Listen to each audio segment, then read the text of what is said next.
বিয়ের পর থেকেই সীমা তার শাশুড়ি অঞ্জনার সাথে থাকতে রাজি ছিল না। তাই সে তার শাশুড়ির সাথে ভালো ব্যবহারও করত না।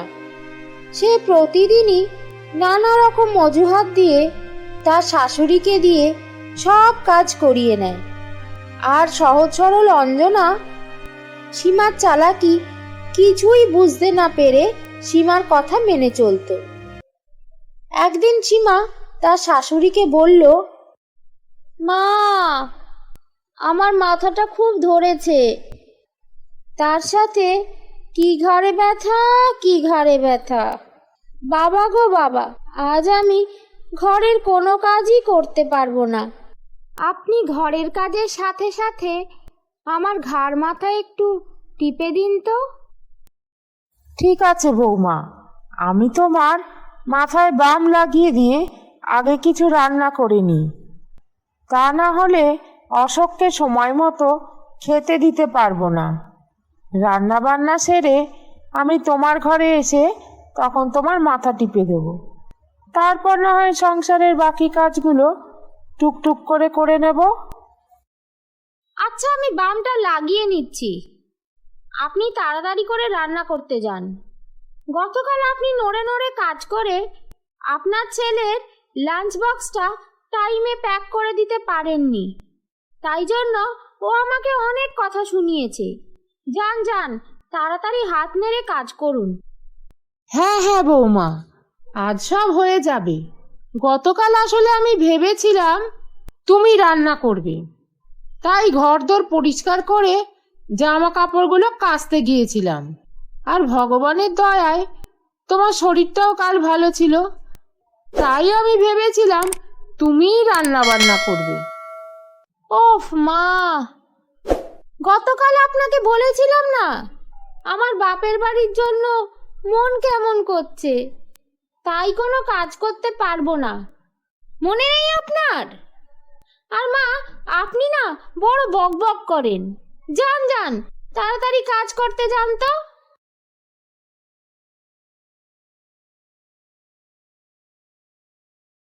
সীমা, আজ সবার আগে তুমি আমার লাঞ্চ বক্সটা প্যাক করো।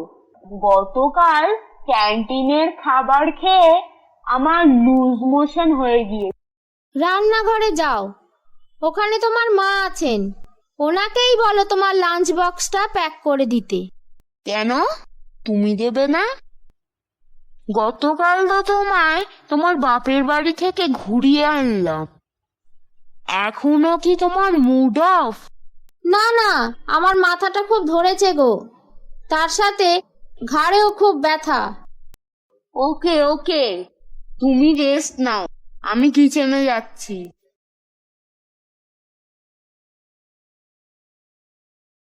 মা, মা, আমার লাঞ্চ বক্সটা প্যাক করেছো নাকি আজও আমায় ক্যান্টিনের খাবার খেতে হবে?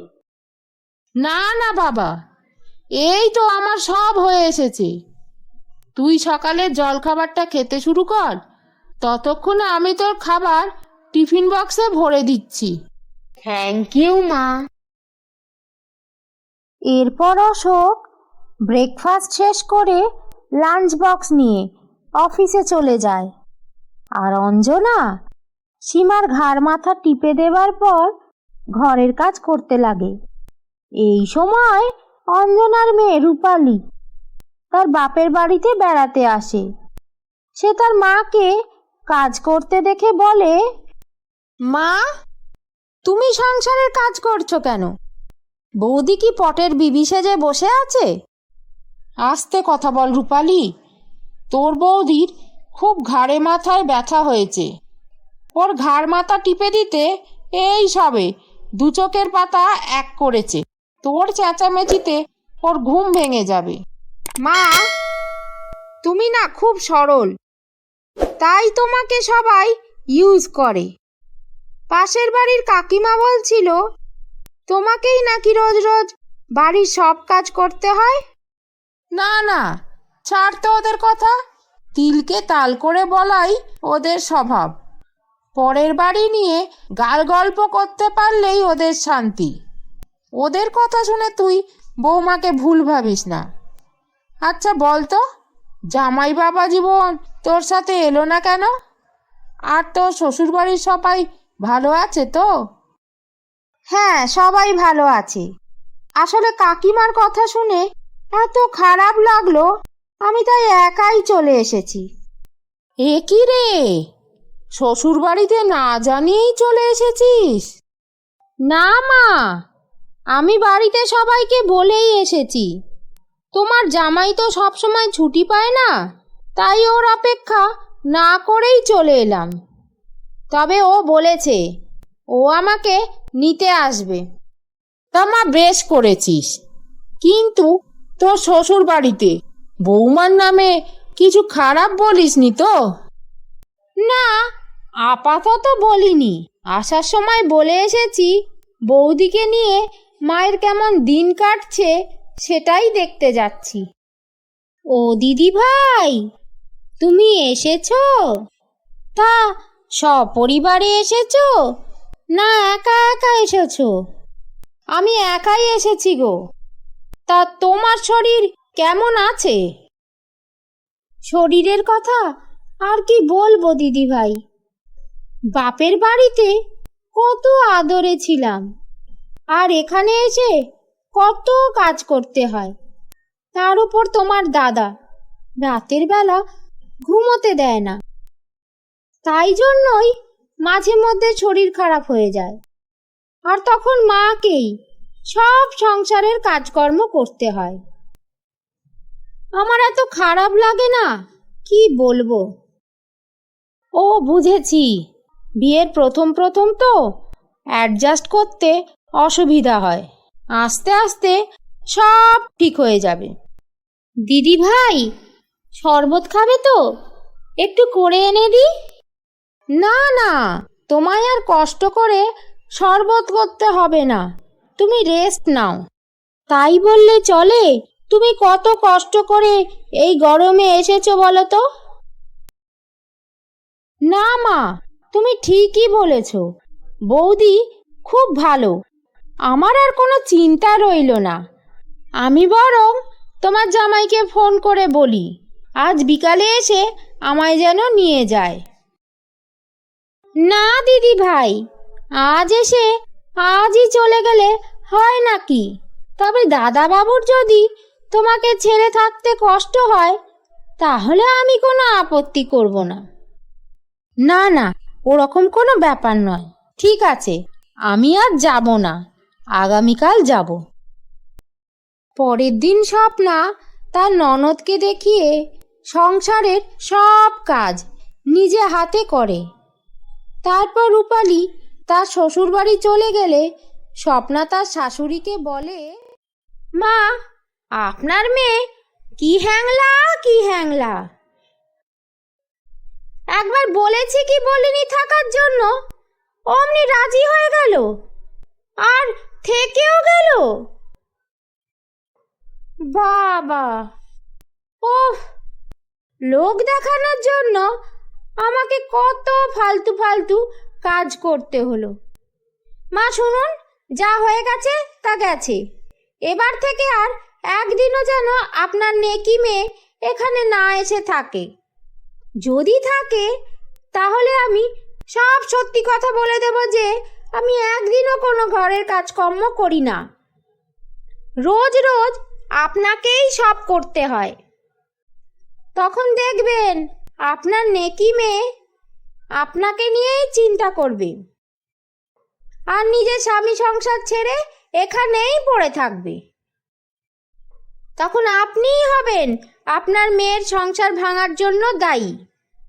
বৌমা, তুমি কেমন মানুষ? আমি সংসারের শান্তি রাখার জন্য তোমার দোষ ত্রুটি নিয়ে মন খারাপ করি না, এমনকি কাউকে কিছু জানতে দিতেও চাই না। শাশুড়ি নয়, মা হয়ে তোমাকে মেয়ের মতো ভেবে তোমার সেবা অবধি করেছি, আর তুমি আমার সুযোগ নিয়ে আমার মেয়েকেই তার বাপের বাড়ি এসে থাকতে বারণ করে দিচ্ছ। আমাকে ভয় দেখাচ্ছ? সত্যিটা সবাইকে বলে দেবে? ভেবে দেখো তো, সত্যিটা প্রকাশ পেলে কার মুখটা ছোট হবে? হ্যাঁ মা, ঠিক বলেছেন আপনি। আপনি তো আমার চোখ খুলে দিলেন। আমি তো সত্যি কথাটা আর বলবো না। তবে ননদিনী যদি আসে, আর এসে একদিনও যদি থাকে, তাহলে আমি আমার স্বামীকে অন্য কথা বলবো। কি বলবো জানেন? বলবো, দেখো, মা তার নিজের মেয়েকে পেয়ে আমার ওপর কত অত্যাচার করছে। ছি বৌমা, ছি। আমি আর কদিনই বা বাঁচব? তারপর তোমরাই তো একে অপরের আপদে বিপদে পাশে দাঁড়াবে। আর তুমি এভাবে ভাই বোনের সম্পর্ক নষ্ট করে দিতে চাও? তুমি আমার ভালোবাসাকে আমার দুর্বলতা ভেবে আমায় হুমকি দিচ্ছ? দাঁড়াও, খুব তাড়াতাড়ি আমি এর মীমাংসা করব। এই বলে অঞ্জনা বাড়ি ছেড়ে চলে গেল। এটা দেখে সীমা ভয় পেয়ে তার স্বামীকে ফোন করে বলল, হ্যালো, শুনছো? মা বাড়ি ছেড়ে চলে গেল। দিদি ভাইয়ের সাথে কিছু হয়েছে কি জানি না। মা বললেন আমাকে মজা দেখাতেই হবে, তাই গা ঢাকা দেবে। হ্যালো, কি বলছো তুমি? আমার মাথায় কিছু ঢুকছে না। আরে বাবা, আমিও তো কিছু বুঝতে পারছি না। তুমি দেখো মা কোথায় গেলেন। অফিস থেকে যেতে যেতে আমার ঘন্টাখানেক টাইম লাগবে। তুমি মায়ের পেছনে যাও, দেখো মা কোথায় গেল। আর হ্যাঁ, আমার ফোনে আপডেট দিতে থাকো। আমিও অফিস থেকে বের হচ্ছি। দূর বাবা, আমার আর খেয়ে দেয়ে কাজ নেই। শাশুড়ি কোথায় গেল সেটা আমায় দেখতে বলছে। যেখানে খুশি হয়েছে গেছে, আমি কোথাও যেতে পারবো না। ডান্স শোয়ের টাইম হয়ে গেছে।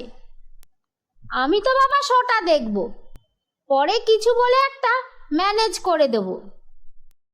15 মিনিট পর অশোকের ফোন আসায় সীমা টিভির ঘর ছেড়ে বাইরে এসে বলে, হ্যালো, মাকে অনেক খুঁজেছি, পাইনি।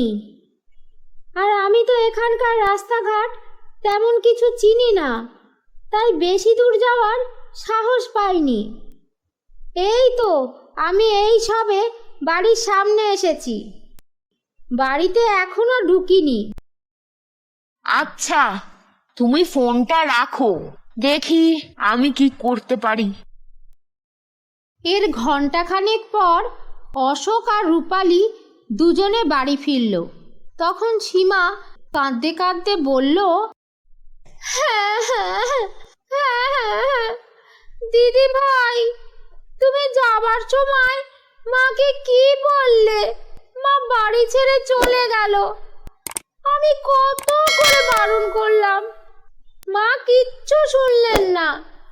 না গো বৌদি, আমি মাকে সেরকম কিছুই বলিনি। তবু যে কেন মা চলে গেল বুঝতে পারছি না।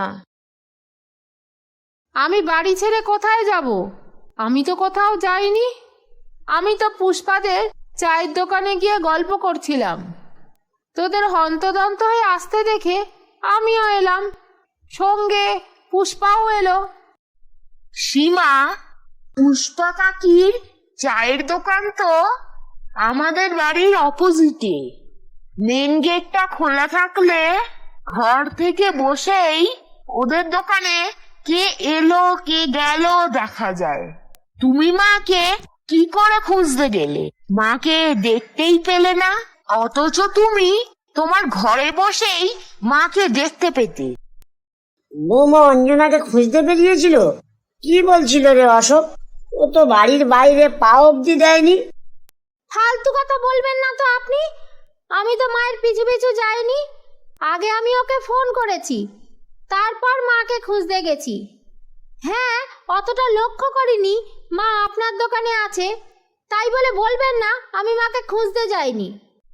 দেখো বৌমা, তুমি না সবাইকে তোমার শাশুড়ি ভেবো না। আমি হলাম পুষ্পা। পুষ্পা কখনো কোনো অন্যায় মিথ্যা মুখ বুজে মেনে নেয় না। তুমি হয়তো জানো না, তোমার পাশের বাড়ি মানে দিলীপদের বাড়িতে সিসিটিভি বসানো আছে।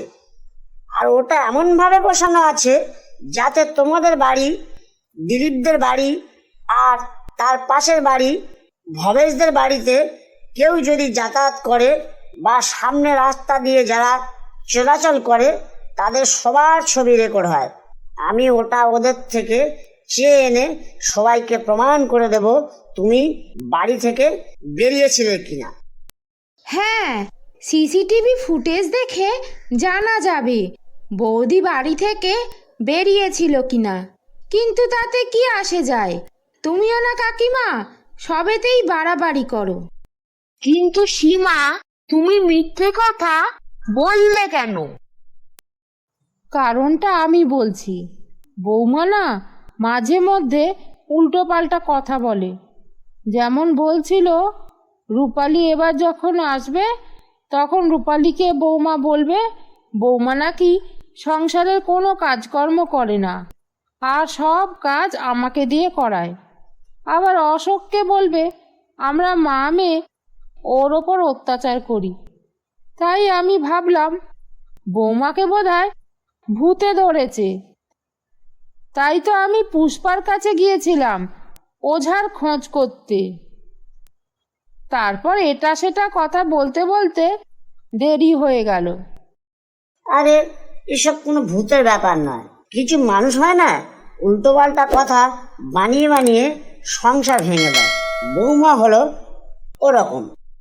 না না, আমি ওরকম একদম নয়। হ্যাঁ, বৌমা ওরকম নয়। এই তো দেখো না, বৌমা বাড়ি থেকে বেরোয়নি, তবু বলছে ও নাকি আমায় খুঁজতে গেছে।